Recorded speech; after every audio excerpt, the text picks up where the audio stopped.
ہیں۔ آج میرا مختصر جو بیان ہے بہت غور سے سنیے گا، کیونکہ آج میں نے آپ کو قرآن و حدیث کی روشنی میں انشاءاللہ کاروبار میں، رزق میں برکت کے طریقے اور کن چیزوں سے رزق کم ہو جاتا ہے، پرابلمز آتی ہیں، وہ میں نے کچھ تھوڑی دیر میں آپ کو بیان کرنا ہے۔ ایک مرتبہ ایک صحابی رسول نبی پاک علیہ الصلوۃ والسلام کی خدمت میں حاضر ہوئے، عرض کیا یا رسول اللہ صلی اللہ علیہ وسلم، مجھ سے دنیا نے پیٹ پھیر لی ہے، یعنی میں جس کام میں بھی ہاتھ ڈالتا ہوں وہ کام ڈیمیج ہو جاتا ہے، میرے پاس پیسے ہی نہیں آتے، کوئی مال ہی نہیں آتا، پریشان لوگ ملتے ہیں ایسے کہ پتہ نہیں کیا ہو گیا ہے، جس کام میں ہاتھ ڈالو پرابلم ہے، کام بنتے بنتے رک جاتا ہے۔ تو وہ صحابی رسول نے نبی پاک سے کہا کہ حضور مجھے ایسا لگتا ہے دنیا نے مجھ سے پیٹ پھیر لی ہے، کوئی طریقہ بتایا۔ اب نبی پاک علیہ الصلوۃ والسلام نے کیا وظیفہ بتایا، آپ فرماتے ہیں کیا تمہیں فرشتوں کی تسبیح یاد نہیں ہے جس کی برکت سے روزی دی جاتی ہے؟ پھر خود نبی پاک نے ارشاد فرمایا کہ طلوع فجر کے ساتھ 100 بار کہا کرو سبحان اللہ و بحمدہ سبحان اللہ العظیم استغفر اللہ۔ وہ صحابی یہ سن کر چلے گئے اور یہ وظیفہ شروع کر دیا۔ کچھ دنوں کے بعد آئے اور آ کر کہتے ہیں پہلے کیا کہا تھا حضور دنیا پیٹ پھیر چکی ہے، اب کہتے ہیں حضور اتنی کثرت سے دنیا آئی ہے کہ میں حیران ہوں کدھر اٹھاؤں اور کدھر رکھوں، یعنی اتنا مال میرے پاس آنے لگ گیا ہے۔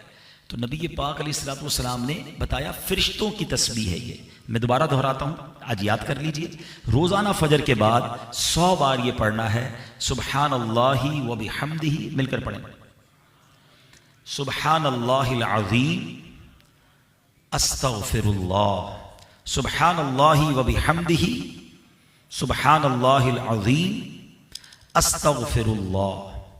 اچھا یہ رزق جو ہے نا یہ اللہ کی بہت بڑی نعمت ہے۔ بعض اوقات کچھ لوگ کہتے ہیں یا پتہ نہیں لوگوں کا کانسیپٹ بن گیا ہے کہ یار مولانا حضرات یا دین کی جب بات کریں تو یہ پیسے کمانے کو برا کہتے ہیں یا مال جو ہے اس کو برا کہتے ہیں۔ مال یقیناً برا جب ہے جب اس کے حق ادا نہ کیے جائیں، ورنہ رزق کتنی بڑی نعمت ہے کہ قرآن مجید کی سورہ جمعہ کے اندر اللہ پاک ارشاد فرماتا ہے فَإِذَا قُضِيَتِ الصَّلَاةُ فَانتَشِرُوا فِي الْأَرْضِ وَابْتَغُوا مِنْ فَضْلِ اللَّهِ۔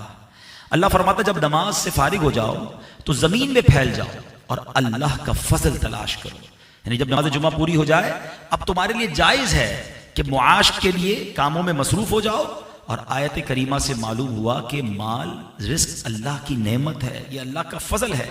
یقیناً مال کی محبت اچھی نہیں ہے کیونکہ مال کی محبت انسان کو ہلاکت میں ڈال دیتی ہے، البتہ زندگی گزارنے کے لیے مال یعنی دولت کا، رزق کا ہونا ضروری ہے۔ ظاہر ہے مال ہوگا تو ہم اپنی نیڈز پوری کر پائیں گے، اپنے اہل خانہ اور بال بچوں کی کفالت کر پائیں گے، بھیک مانگنے سے، تنگ دستی سے، دوسروں کے آگے ہاتھ پھیلانے سے بچ جائیں گے، اور صدقہ و خیرات بھی کر پائیں گے، اللہ کی راہ میں خرچ بھی کریں گے۔ مال ہوگا تو حج کریں گے، مال ہوگا تو اللہ کی راہ میں خرچ کریں گے۔ تو لیکن مال کی محبت میں غرق ہونا اور حرام طریقے سے کمانا یہ ناپسندیدہ ہے۔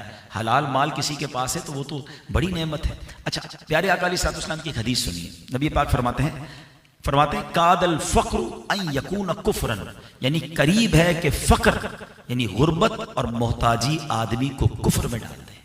یقیناً احادیث میں غربت کے بڑے فضائل بھی بیان کیے گئے، فقر کے فضائل بھی بیان ہوئے، لیکن غربت وہ اچھی ہے جو شکر کے ساتھ ہو۔ جب غربت کے ساتھ شکر کی بجائے شکوہ آ جاتا ہے تو غربت ہلاکت کا سبب بن سکتی ہے۔ ایک بات یاد رکھیں کہ حضرت سفیان ثوری رحمۃ اللہ تعالی بڑے ولی کامل ہیں، بڑے باعمل تھے۔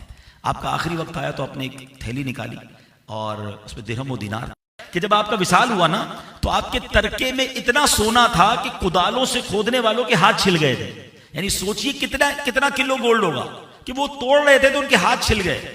تو ان کا تو ایک سکہ بھی حرام کا نہیں ہوگا نا، وہ تو عشرہ مبشرہ میں سے ہے۔